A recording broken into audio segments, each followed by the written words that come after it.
Ladies and gentlemen, a new snapshot for Minecraft Java Edition 1.16, the Nether update, has been released.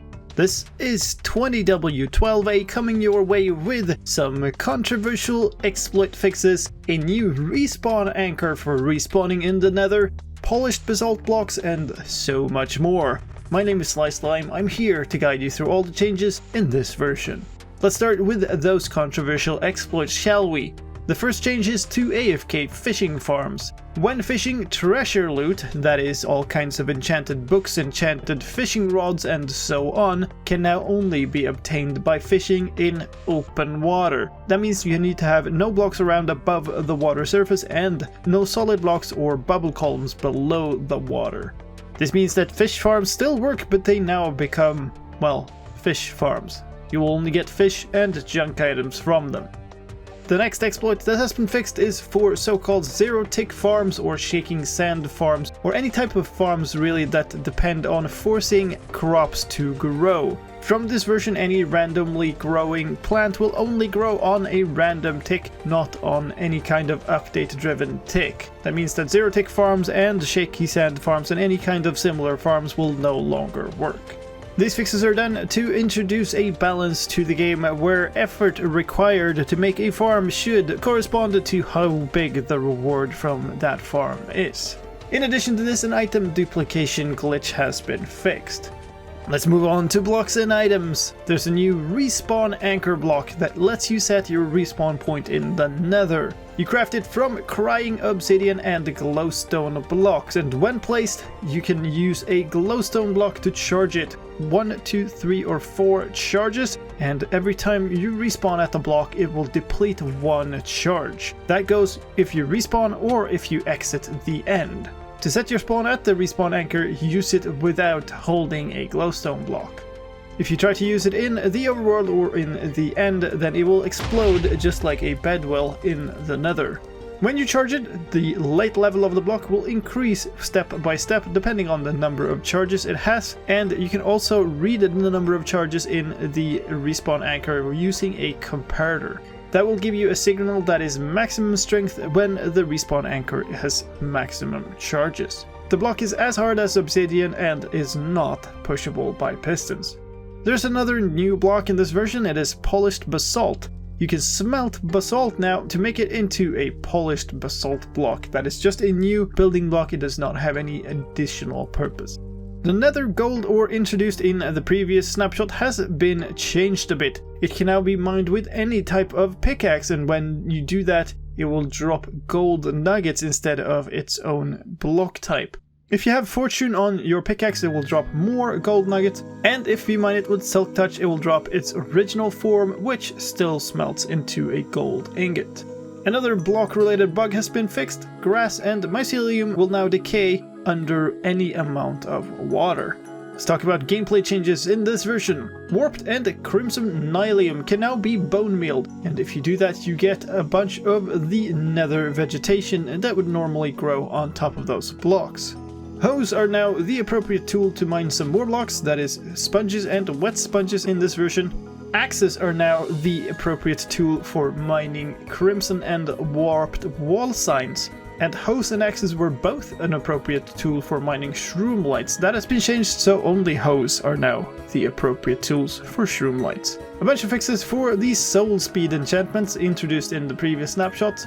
When running with soul speed, that would decrease the durability on your boots even if you were in creative mode. That's fixed in this version. On the flip side, it didn't break your boots fully at all even when the durability hits 0. That's also fixed.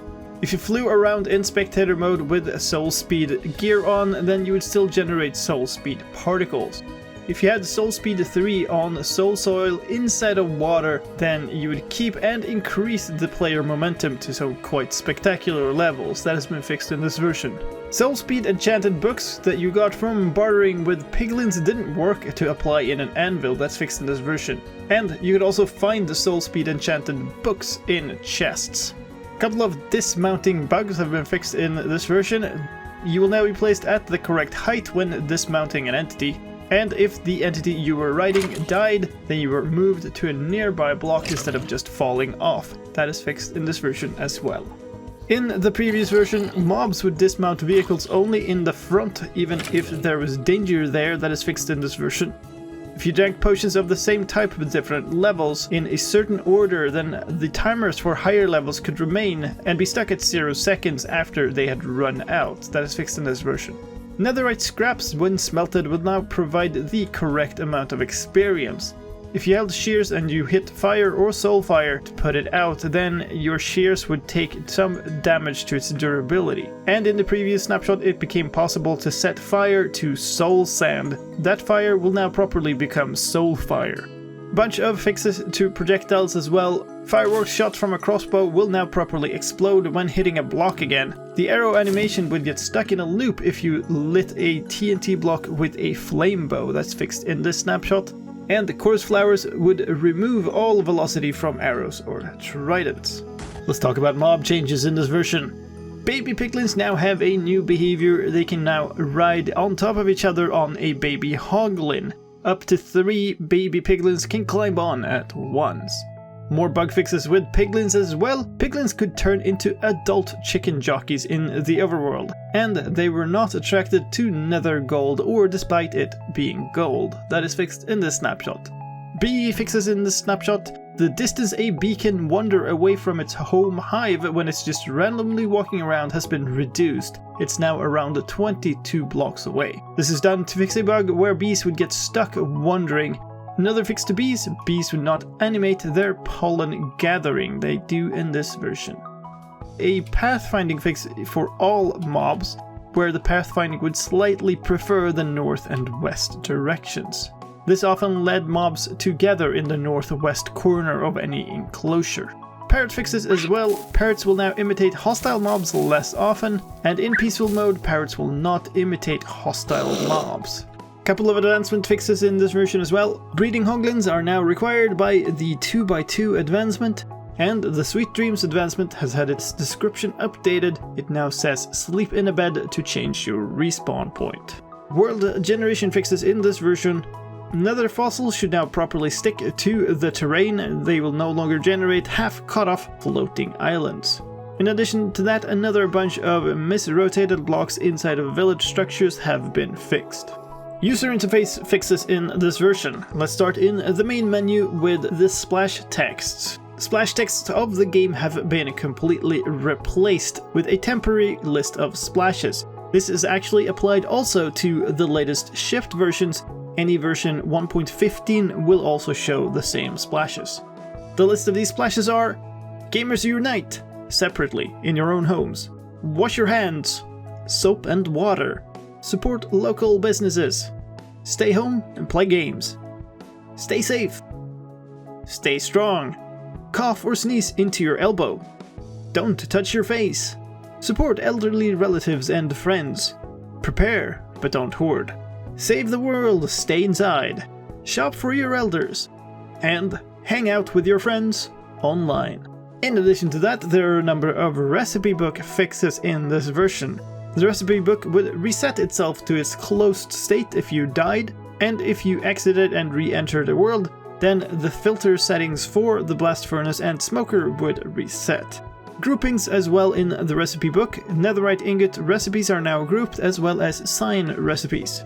Crimson and warped hyphae and the stripped versions of the same blocks were switched around in order in the creative inventory. That has also been fixed. For visual fixes, a couple of camera fixes in this version. The camera could be positioned inside of snow layers and soul sand. That has been fixed in this version. The fix for this means that when you are in F5 mode with the camera outside of your head, then the camera will more correctly detect collisions. That means that you can watch things in F5 mode through glass now. Sound fixes in this version. There's a new mood detection algorithm for cave sounds. The mood will now shift over time depending on your access to light and skylight. When playing ambient sounds, the game will base this on the current mood level. This mood is now also shown on the debug screen. Specific fix for a sound: inside of the cat hissing sound you could hear a click. That has been fixed in this version. Of course, there are also new sounds for the respawn anchor. There are sounds for it charging.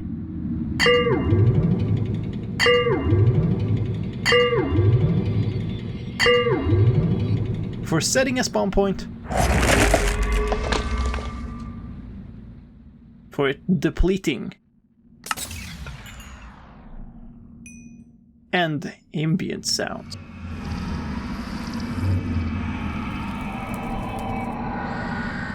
Technical fixes in this version, starting with the commands. The spawn point command now supports being run in any dimension. NBT data changes in this version. All UUIDs are now stored as an array of 4 integers, just like the projectile ones were previously. Together with this, some renames have happened. The owner UUID of tamed animals, area effect clouds, evoker fangs, and projectiles are now all simply called owner. The trusted UUIDs of foxes is now just called trusted, and the target UUID of conduits is now called target. Some other fixes for data related things. The silent tag didn't work for some entities, including bees, that has been fixed in this version. Parrots summoned with a negative age had a smaller hitbox despite being fully sized, and item frames with the fixed property set didn't take damage, that included void damage. Those item frames can now take void damage. For tags, there's a new block tag in this version. It is Soulfire base blocks. Particles, there's a new particle type, it's called a reverse portal. And for loot tables, there is a new sub-predicate for the entity predicate. That is the fishing hook sub-predicate, available only in fishing, and it is used to check properties of the fishing hook. The one new parameter that it has is the in open water parameter, which matches the fishing location that the bobber is in, and the fishing location is considered to be open water if there are no blocks above the water and no solid underwater blocks around. In addition, all water blocks must be source blocks and that there are no bubble columns. In addition to this, a number of performance and stability fixes have been done. And those are all the changes in the Minecraft Snapshot 20w12a. Remember, if you want to try this, the snapshots are experimental versions, so there are no guarantees what happens to your world if you open it in this version. What is guaranteed is that once you open it in this version, you can never downgrade it back to a previous version again. So if you try this version, do so on a test world or on a backup of your world. With that said, if you want to try it and you don't know how to, then click on the card on the video right now. That'll take you to a tutorial video about how to get and play the latest Minecraft Snapshot. And that was all I had for you this time. I hope you found this update video useful, and if you did, please help me out in return, leave a like and share it with your friends. If you want to stay up to date with all the latest Minecraft news, then please subscribe to this channel, where I make update videos for every new snapshot, pre-release or release of Minecraft. And don't forget to hit the bell icon and select all to get notified when the videos are out. My name is slicedlime, thank you for watching, and I'll see you next time.